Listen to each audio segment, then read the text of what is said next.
పడినప్పుడు బాధతో కుమిలింది, విడుదల కావాలంటూ విలవిలలాడింది.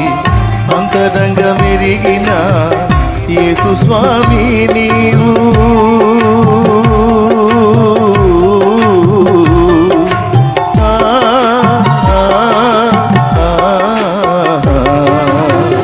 అంతరంగ మెరిగిన యేసు స్వామి నీవు, అంతలోనే దానికి విడుదల ప్రకటించావా, అంతలోనే దానికి విడుదల కలిగించావా.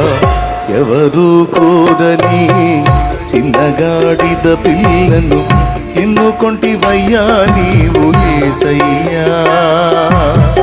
విడుదల చేయాలంటూ విలువను ఇవ్వాలంటూ కోరుకొంటివయ్యా నీవు.